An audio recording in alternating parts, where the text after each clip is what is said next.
Pokoknya aku suka sama dia, tolong bisa nggak dibantu supaya orangnya suka sama aku juga. Bisa kayak gitu, beneran, dan ini kejadian banyak. Jadi satu, ada aja yang kena pelet.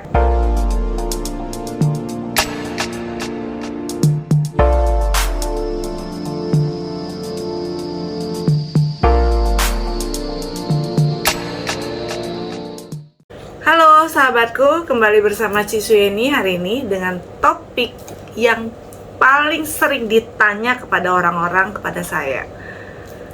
Jodoh aku kapan, Ci? Nah, itu hot topic sebenarnya ya. Dari segitu banyak klien yang konsultasi, pengalaman saya selama 7 tahun saya membuka konsultasi, biasa orang paling sering nanya bisnis atau karir yang pertama ya. Yang pasti suka banget bertanya yang berurusan dengan cakra keenam, yaitu yang berhubungan dengan prosperity. Tapi yang nggak kalah trendingnya itu adalah masalah jodoh. Nah, sebenarnya gimana sih caranya kita bisa me-attract energi cinta kasih sehingga membuat kita bisa menarik jodoh kita sendiri ya. Nah, teman-teman, yang perlu diketahui adalah ada beberapa hal yang tidak bisa kita hindari ya, yang kita tidak bisa memilih. Yang pertama, kita nggak tahu kapan kita lahir, dan kita lahir siapa orang tua kita nggak tahu tuh. Jujur aja sih, kalau bisa milih, kita mau aja ya lahir yang orang tuanya konglomerat gitu ya, nggak susah-susah amat gitu loh buat hidup ya. Tapi nggak bisa, kita nggak bisa memilih, kita nggak pernah tahu kapan kita dilahirkan dan siapa orang tua kita. Itu yang pertama. Yang kedua adalah, yang pasti kita juga tidak tahu ya kapan kita punya anak ya. Kita boleh nggak request sama Tuhan, aku mau dong punya anak gitu loh. Ada loh temen aku sampai berjuang bolak-balik bayi tabung segala macam sampai gagal berkali-kali karena ingin punya anak. Meskipun teknologi saat ini udah canggih, tapi tetap aja ketika Tuhan tidak mengizinkan atau universe tidak mengizinkan, ya kita nggak bisa punya anak ya. Dan kita nggak bisa request tuh bentuk anaknya, kita maunya sih request anak pasti cantik, ganteng ya. Nggak bisa, kita nggak bisa request. Kita juga nggak bisa request anak kita mau cerdas apa, mau sejago nyanyi kayak Putri Aryani. Ini kita nggak bisa request ya. Yang pasti Tuhan atau universe memberikan anak sesuai seperti karma apa yang kita harus jalanin. Terus yang ketiga ya, salah satunya adalah jodoh ya. Meskipun ada yang keempat adalah kita juga nggak tahu kapan kita mati ya, atau kita meninggal. Tapi yang pasti yang ketiga yang aku mau titik beratkan adalah jodoh ya. Kita nggak bisa tahu seperti apa sih jodoh kita ya, atau tapi kita bisa milih loh. Benar, sebagian besar katanya ada orang yang bisa memilih jodohnya, bisa memutuskan mau jodoh seperti apa ya. Tetapi pernah nggak sih ngeliat kasus ada cewek atau cowok, dia udah jelas tahu ya pacarnya atau pasangannya itu bukan sesuatu hal atau orang yang baik untuk dirinya, tapi dia tetap menjalaninya dan tetap mau menikah dengan orang tersebut. Kok bisa? Padahal udah jelas loh, kayaknya bucin banget ya. Ada beberapa orang yang ini beneran terjadi, dan saya maksudnya tuh ngelihat sendiri ya. Ada beberapa orang saking ngebetnya pengen punya jodoh, kadang-kadang mereka malah melakukan dalam hal tanda kutip pergi ke orang spiritual ya. Salah nggak itu? Enggak sih, nggak salah. Cuman caranya ada yang ini katanya zaman modern udah nggak perlu percaya hal-hal seperti itu. Tapi ini kejadian, dan saya beneran menerima kasus orang-orang yang punya masalah seperti ini banyak banget loh, ya teman-teman ya. Jadi satu, ada aja yang kena pelet, ya. Jadi kalau misalnya saking ngebetnya pengen jodoh atau naksir sama seseorang, pergi ke orang spiritual dan mengetrack dengan energi, misalnya, oh ini lagi suka nih sama orang ini. Jadi kayak agak sedikit pemaksaan, pemaksaan. Pokoknya aku suka sama dia, tolong bisa nggak dibantu supaya orangnya suka sama aku juga. Bisa kayak gitu, beneran. Dan ini kejadian banyak. Yang kejadian yang banyak adalah saya terpaksa ketemu dengan beberapa klien yang mereka kebanyakan perempuan sih ya, yang mereka nggak bisa putus sama pasangannya, padahal pasangannya itu semena-mena. Kadang itu ada kaitannya dengan energi yang kayak kalau orang Indonesia kita suka bilang itu pelet. Itu ada ya, bisa kena ya, ada yang kayak gitu. Ada juga orang yang saking ngebetnya pengen punya jodoh, pasang susu. Salah nggak? Ini sih banyak ya yang dipakai sama artis-artis atau orang yang bekerja di bidang entertain ya. Dalam hal ini Cisue ini juga nggak pernah bilang salah atau betul ya, tapi hukum energi itu tuh sederhana teman-teman ya. Ketika kamu memakainya untuk hal-hal yang kayak apa ya, tidak sesuai dengan porsi diri Anda, maka yang akan terima akibatnya diri kita sendiri juga. Misalnya pernah dengar nggak, ada beberapa orang yang pakai susuk sampai akhirnya ketika mereka meninggal atau apa gitu, katanya jadi susah. Dalam hal ini Cisue ini beneran nggak punya pengalaman ya, tapi itu ada yang kayak gitu.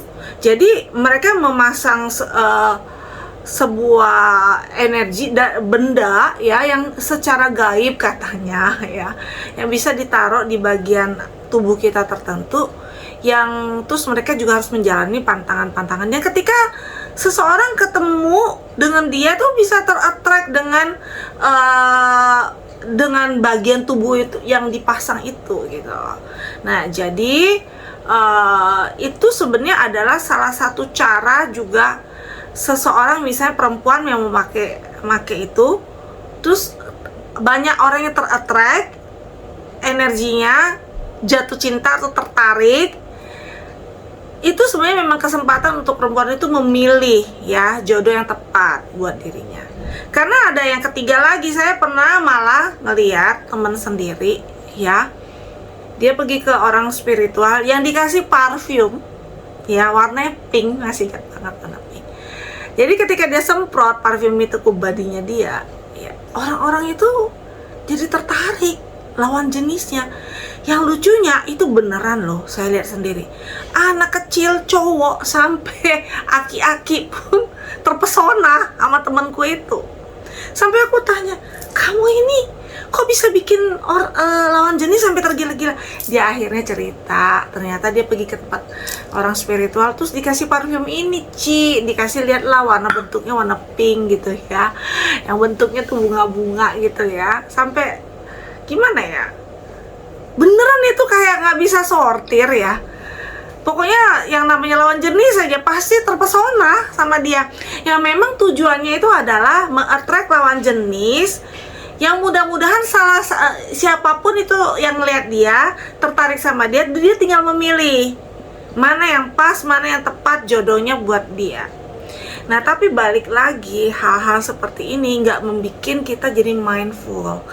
Kadang-kadang saat kita memilih jodoh yang secara energi ditarik seperti itu, jadi kayak nggak ada filternya lagi ya, itu kadang-kadang kita memutuskan atau untuk mencari seseorang dengan cara yang membuat kita nyaman aja. Misalnya ada cowok yang memang datang ke kita, wah dia beliin handphone baru, beliin ini itu segala macam. Nah, itu biasanya triggernya kayak gitu juga ya, biasanya kalau energi ya. tahu kelemahan kita di mana, dipakai, dibeliin ini itu, kita seneng, happy, akhirnya kita terimalah itu cowok. Ujungnya adalah ternyata itu memang sebenarnya bukan yang baik buat kita. Nah, terus kalau udah kayak gitu buat apa? Ya kan? Alangkah baiknya kalau teman-teman memang bener-bener ingin punya jodoh, dan bukan pasrah ya, lebih tepatnya berserah kepada universe yang mencari yang terbaik buat kita. Itu gimana caranya? Ya, bagaimana cara attract-nya? Ada caranya, dan ini hari ini Cisu ini akan mencoba sharing ya. 100% akurat, nggak ada. Dalam hukum energi itu nggak ada 100% yang pasti cun gitu ya, atau pasti tepat. Tetapi ketika Anda mencoba dan meyakininya, Anda mencoba, berusaha dan meyakininya, otomatis itu bisa terjadi.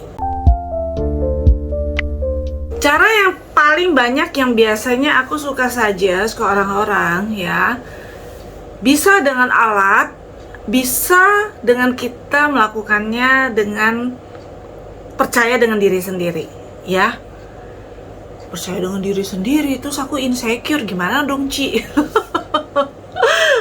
Jadi begini teman-teman ya, kita bahas yang pakai alat dulu aja deh ya, biar gampang ya. Jadi ada beberapa batu yang seperti di gambar ini ya, contoh ini.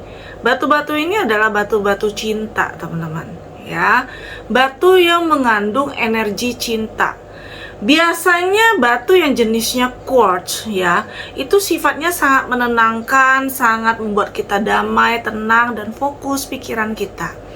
Tapi ada tertentu ya yang menghantarkan energi cinta kasih pada diri kita. Salah satunya yang paling favorit, yang sering aku pakai untuk membantu klien-klienku itu adalah batu rose quartz atau rhodonite ya. Itu bener-bener satu lagi ametis ya. 3 ini adalah kayak 3 serangkai yang mudah banget me-attract energi cinta kasih ya. Nah, energi cinta kasih itu sebenarnya nggak jauh-jauh dari cakra jantung teman-teman ya. Kalau kita bisa melatih cakra jantung kita ya, otomatis kita pun bisa menjadi seseorang yang sangat menarik gitu loh, dan sangat besar energi cinta kasihnya. Nah, kalau kita pakai batu yang mempunyai media energi cinta kasih yang besar, ibarat batu itu bukan jimat ya, tetapi batu itu secara geologi, ahli geologi kan menyatakan setiap batu tuh ada energinya teman-teman.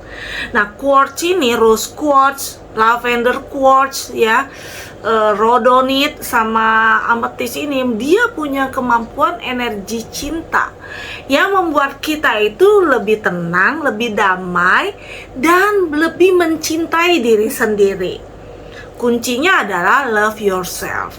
Ketika kita mencintai diri sendiri, kita lebih damai, lebih tenang, otomatis wajah kita itu akan terpancar setiap hari itu senyuman yang indah, pikiran yang damai, nggak gerasa gerusu ketakutan untuk jodoh aku di mana, apa yang harus aku lakukan.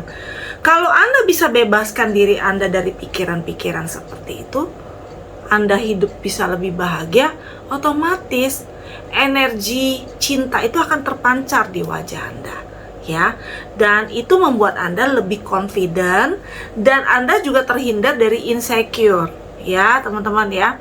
Jadi nggak perlu lagi tuh pakai pemikat atau susu atau apa. Itu adalah susu diri Anda sendiri gitu loh, yaitu Anda bisa ya dengan yang sederhana kayak gitu aja bisa. Dan ditambah biasanya ketika setelah memakai batu atau energi batu yang mempunyai atau membantu ya mentransfer energi cinta kasih itu, biasanya aku juga mengajar pada klien-klien tuh gimana caranya mereka bisa melakukan kayak meditasi senyum ya.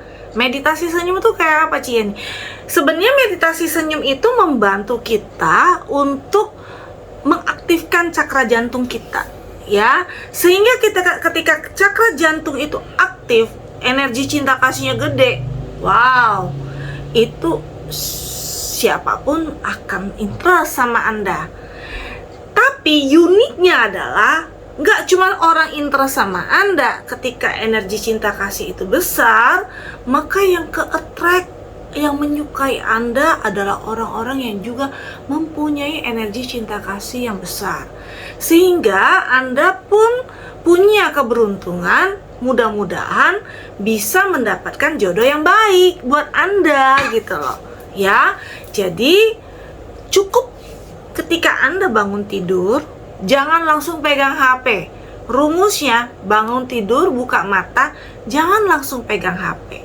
Ya, duduk dulu sebentar di tempat tidur Anda, tarik nafas panjang, buang nafas, hitung sampai 10 kali, dan ketika hitungan 10 kali itu Anda tersenyum. Contohnya, tarik nafas panjang, buang nafas, tersenyum.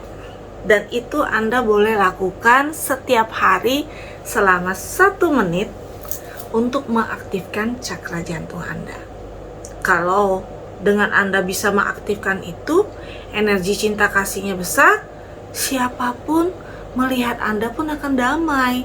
Dan mereka akan tertarik dengan Anda dan ingin mengenal Anda lebih jauh lagi, lebih dalam lagi. Dan semoga dengan begitu, Anda bisa menarik jodoh Anda. Ya, di satu sisi dengan Anda melakukan meditasi senyum itu, Anda bisa men-skip atau merilis semua pikiran-pikiran atau ketegangan dalam pikiran Anda. Salah satu yang membuat Anda berat jodoh itu biasanya terlalu banyak mikir, teman-teman. Jadi kuncinya adalah don't think too much juga gitu loh ya. Kalau kita terlalu banyak mikir ini itu dan kita menakuti ini itu, otomatis energi dalam diri Anda, arsana Anda mengeluarkan energi yang nggak bagus loh teman-teman. Arsana, solar plexus. Jadi ketika orang deket sama Anda aja udah nggak nyaman, gimana Anda bisa membuat jodoh Anda tertarik sama Anda gitu ya. Terus yang berikutnya adalah salah satu yang paling penting, batu ya, energi batu cinta kasih itu sama meditasi senyum. Itu adalah sebuah media membuat kita ter-attract atau terbuka cakra jantungnya sehingga kita bisa menarik lawan jenis kita. Tapi yang paling penting adalah Anda juga harus action dong. Gak bisa Anda cuman hanya duduk-duduk di rumah, gak mau keluar, gak mau berteman, gak mau nyemplung ke dalam sebuah organisasi. Paling gampang itu kita harus menemukan sebuah komunitas yang tepat untuk membuat Anda bisa berkreasi, tampil, dan memberikan kesempatan diri Anda untuk mengeluarkan karyanya atau kontribusinya. Sehingga orang-orang tuh bisa melihat power dan value-nya Anda. Dengan begitu, kamu baru bisa nemuin orang-orang yang tepat atau punya pilihan yang banyak untuk bisa menarik orang-orang. Kalau kamu di dalam rumah aja cuma duduk, kedekem, nonton drakor, buka YouTube atau nonton TikTok aja di rumah, nggak ngapa-ngapain, terus nggak mau pergi ke mana-mana, nggak mau nyemplung di sebuah komunitas, hey, kapan mau dapat jodoh? Seenggaknya yang paling gampang pergi ke tempat fitness, ke gym ya, meskipun itu bukan tempat yang bagus ya buat cari jodoh ya. Paling enak adalah pergi ke tempat komunitas yang memang bisa mensupport kita. Misalnya kalau kamu Buddhis, pergilah ke tempat komunitas Buddhis. Aktif di vihara atau aktif di organisasi. Atau kalau kamu Katolik atau Kristen, ikut kegiatan agama. Apapun itu yang membuat kita bisa berkarya lebih baik lagi. So, teman-teman, dalam hal ini jadinya kualitas hidup Anda pun meningkat. kesempatan Anda ketemu dengan orang sehingga Anda bisa memilih siapa yang ingin dekat dengan Anda, atau Anda sendiri bisa menarik minat orang untuk melihat Anda. Itu kan yang paling penting, ya kan? Oke, penutup dari siswa ini membahas tentang jodoh, ya. Sebenarnya gini loh teman-teman, aku dulu adalah salah satu orang yang juga cukup tradisional, yang punya pandangan bahwa ketika kita memilih untuk hidup nggak menjadi seorang spiritual atau biku atau pastor yang memang, atau suster yang harus memang nggak boleh menikah, ya berarti kita harus menikah. Itu dulu 15-20 tahun yang lalu, itu Suyeni yang lama tuh. Tapi makin ke belakang ini, apalagi ketika sudah mulai membuka konseling, saya banyak banget melihat drama, bukan drakor aja kalah seru loh teman-teman. Drama pernikahan yang terjadi sama orang-orang ketika mereka memutuskan menikah tidak menjadi dirinya lebih baik. Ya teman-teman ya, di sini bukan berarti Cisuyeni memotivasi seseorang untuk nggak nikah ya, nggak juga gitu loh. Tapi ketika kalau Anda belum menemukan pasangan yang tepat, itu bukan hal yang harus atau sesuatu yang tabu kalau kita nggak dapet. Enggak loh teman-teman, karena lebih tabu lagi ketika Anda menikah, Anda dapat pasangan yang nggak cocok, misalnya judi, mukul, minum ya, atau hobi flexing ya, gaya hidup hedon, utang keliling pinggang. Itu lebih berbahaya lagi teman-teman. Yang tadinya kamu hidup bahagia-bahagia, bisa punya karir yang bagus, bisa punya tabungan, bisa jalan-jalan ke luar negeri kemana-mana dengan tabungan sendiri, terus udah gitu bisa taking care orang tua kamu sendiri gitu ya, bisa menunjukkan bakti lah sama orang tua ya teman-teman ya. Tapi gara-gara apa? Gara-gara kamu ini menikah, dapat pasangan yang nggak pas, ujungnya apa? Kasus ya, keuangannya berantakan, atau kasus perselingkuhan, atau kasus judi, atau nipu uang segala macam. Itu banyak loh teman-teman. Dan itu saya ngalamin, orang yang konsul sama saya nggak cuma 1-2, hampir setiap bulan itu tuh ada aja yang konsul tentang masalah dengan pasangan ya teman-teman. Saya punya satu teman ya, teman aku cukup teman baik lah ya. Dia saat ini single, orang tuanya masih lengkap, dan puji syukur orang tuanya masih sehat-sehat. Dan dia punya usaha, punya bisnis yang karena memang dia single, dan akhirnya dia memutuskan dia nggak pusingin lagi soal jodoh lagi, karena dulu sering banget ditanyain orang, terus akhirnya dia stres, terus di satu momen akhirnya dia memutuskan oke, gue nggak pusingin lagi.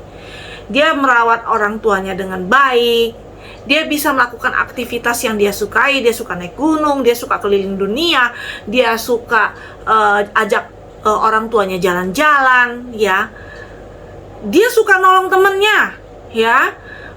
Kalau temennya lagi bisnis, punya usaha apa, dia suka tuh beliin barang dagangan temen-temennya gitu ya. Terus dia juga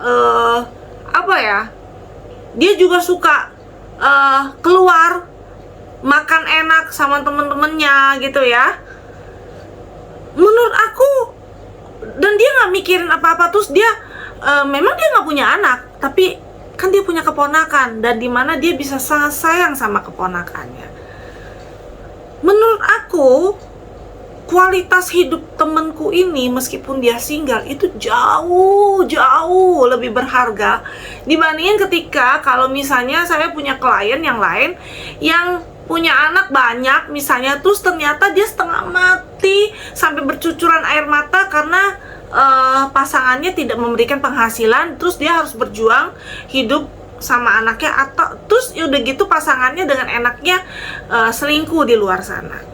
Dan dia bucin banget, nggak bisa melepaskan atau nggak bisa memutuskan ya pasangannya itu. Mana yang Anda pilih? Kalau aku pribadi, aku pasti milih gaya hidup seperti temanku yang pertama itu, ya kan? Nggak punya beban. Aku happy bisa keliling kemana-mana. Dan yang paling penting, dia sangat fokus sama dirinya sendiri. Ibaratnya enlightenment dengan lebih cepat. Nah, teman-teman, dalam hal ini saya hanya mengajak teman untuk mempunyai sudut pandang, ya, bahwa sebuah pernikahan itu bukan dari kayak apa ya, bukan berarti kebahagiaan kita yang sesungguhnya. Ya, itu adalah sebuah cara untuk kita mempunyai keturunan sebenarnya, dan mempunyai pasangan saling mendukung. Terus kalau misalnya pasangan yang nggak saling mendukung gimana? Penderitaan pastinya. Dan ini kita sebenarnya bisa memilih sebenarnya mau terus lanjut menderita terus stres, akhirnya kita sakit sendiri, atau kita lebih menghargai value hidup kita sehingga kita bisa fokus dengan melakukan hal-hal yang lebih berharga. So, ini hanya sebuah sudut pandang ya teman-teman. Kalau merasa oke, silakan diikutin. Kalau Anda nggak setuju, juga nggak apa-apa. Cisue ini dengan terbuka menerima diskusi dan menerima cara sudut pandang Anda. Silakan komen di bawah ini. Jangan lupa di subscribe, bunyiin loncengnya untuk dapetin video-video aktif dari saya. Sampai ketemu lagi, bye.